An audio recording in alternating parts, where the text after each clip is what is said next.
بسم اللہ الرحمن الرحیم۔ بہت سی احادیث میں یہ واقعہ ذکر کیا گیا ہے کہ حضرت عوف بن مالک رضی اللہ تعالیٰ عنہ کے صاحبزادے کو کافروں نے قید کر لیا اور چمڑے کے تسموں میں خوب مضبوط ان کو جکڑ دیا۔ ان پر نہایت سختی کی جاتی تھی اور بھوکا بھی رکھا جاتا تھا۔ انہوں نے اپنے والد کے پاس کسی طرح اپنے احوال کی اطلاع بھیجی کہ حضور صلی اللہ علیہ وسلم سے دعا کے لیے عرض کرے۔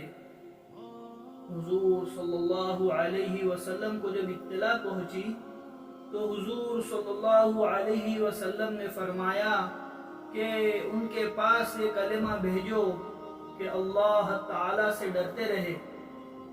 کیا فرمایا؟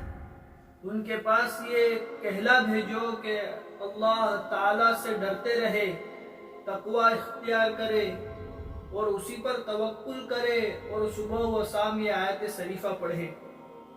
اللہ کے نبی صلی اللہ علیہ وسلم نے کیا فرمایا کہ ان کے پاس یہ کہلا بھیجو کہ اللہ تعالیٰ سے ڈرتے رہے، اللہ تعالیٰ سے ڈرتے رہے، تقوی اختیار کرے اور اسی پر توکل کرے اور صبح و شام آیت شریفہ پڑھا کرے۔ آیت شریفہ اللہ کے نبی نے بتایا، لَقَدْ جَاءَكُمْ رَسُولٌ مِّنْ أَنفُسِكُمْ عَزِيزٌ عَلَيْهِ مَا عَنِتُّمْ حَرِيصٌ عَلَيْكُمْ بِالْمُؤْمِنِينَ رَءُوفٌ رَحِيمٌ فَإِن تَوَلَّوْا فَقُلْ حَسْبِيَ اللَّهُ لَا إِلَهَ إِلَّا هُوَ عَلَيْهِ تَوَكَّلْتُ وَهُوَ رَبُّ الْعَرْشِ الْعَظِيمِ۔ پڑھا کرے۔ ان کے پاس جب اطلاع پہنچی تو انہوں نے اس آیت شریفہ کو پڑھنا شروع کیا۔ خود بخود ایک دن وہ چشمے ٹوٹ گئے، یہ ان کی قید سے چھوٹ کر بھاگ آئے اور کچھ جانور وغیرہ بھی ان کے اپنے ساتھ پکڑ لائے۔ حضرت ابن عباس رضی اللہ تعالی عنہ فرماتے ہیں کہ جس شخص کو بادشاہ کے ظلم کا خوف ہو یا کسی درندے کا یا دریا میں ڈوب جانے کا ڈر ہو اور اس آیت شریفہ کی تلاوت کرے تو انشاءاللہ کوئی مضرت ان کو نہ پہنچے گی۔ اللہ کے نبی صلی اللہ علیہ وسلم کا نسخہ ہے، بتایا ہوگا۔ یہ آیت ہے، انشاءاللہ اس کا فوٹو یہاں لگا دیں گے، اپنے اس کو دیکھنا۔ اللہ کے نبی نے آیت بتائی اور اس کے فائدے کیا بتائے تو صحابی نے نقل کیا۔ حضرت ابن عباس رضی اللہ تعالیٰ عنہ فرماتے ہیں کہ جس شخص کو بادشاہ کے ظلم کا خوف ہو یا کسی درندے کا یا دریا میں ڈوب جانے کا ڈر ہو اور اس آیت شریفہ کی تلاوت کرے تو انشاءاللہ کوئی مضرت اس کو نہ پہنچے گی۔ ایک اور حدیث میں اس قصے میں لا حول ولا قوت الا باللہ بھی کثرت سے پڑھنے کا حکم ہے۔ لا حول ولا قوت الا باللہ بھی پڑھ سکتے ہیں۔ انہی صاحبزادے کے قصے میں یہ آیت شریفہ نازل ہوئی، وَمَن يَتَّقِ اللَّهَ يَجْعَل لَّهُ مَخْرَجًا وَيَرْزُقْهُ مِنْ حَيْثُ لَا يَحْتَسِبُ۔ نازل ہوئی کہ جو اللہ سے ڈرتا ہے، حق تعالیٰ شانہ اس کے لیے راستہ کھول دیتے ہیں اور ایسی جگہ سے اس کو رزق پہنچاتے ہیں جہاں سے اس کو گمان بھی نہیں ہوتا۔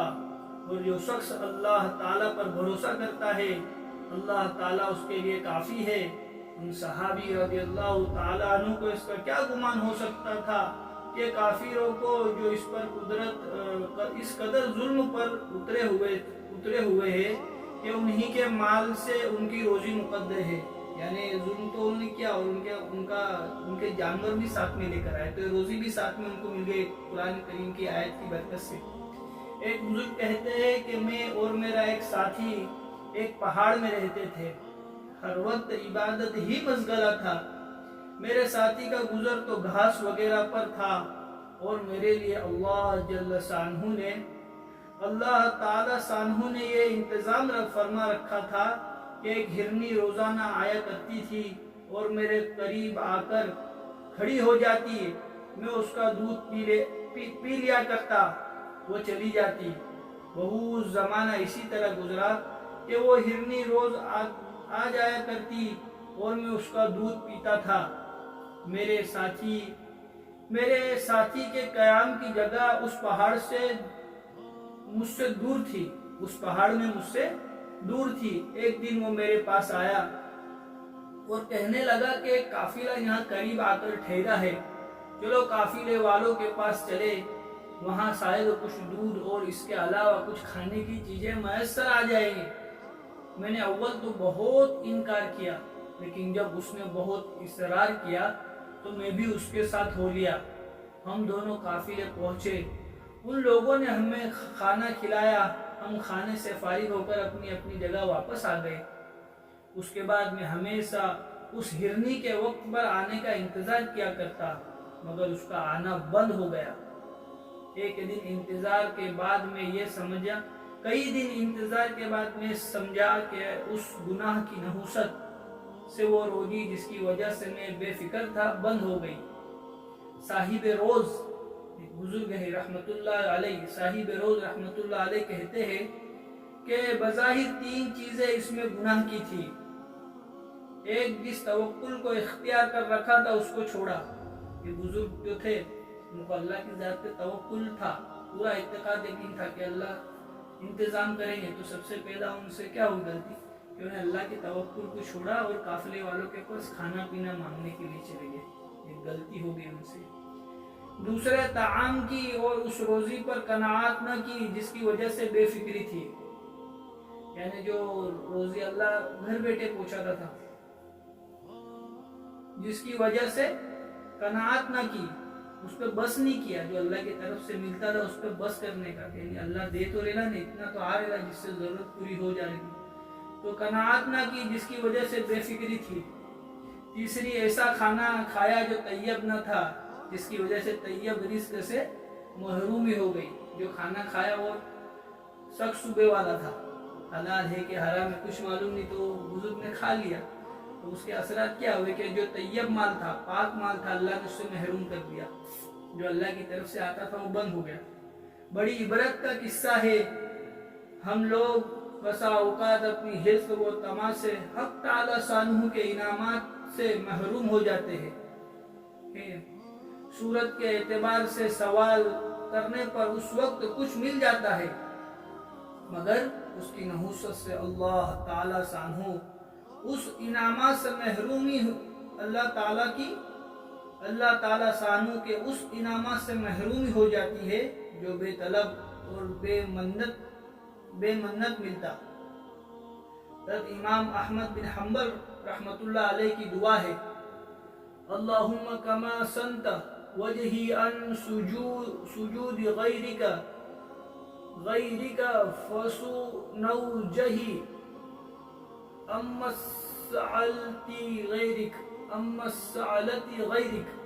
اے اللہ، جیسا کہ تو نے میرے سر کو، بہت اچھی آیت ہے، اس کا ترجمہ بھی کتنا اچھا ہے، اے اللہ جیسا کہ تو نے میرے سر کو غیر کے سامنے سجدہ کرنے سے محفوظ رکھا، اسی طرح میری زبان سے اپنے غیر سے سوال کرنے پر بھی محفوظ فرما، اللہم آمین۔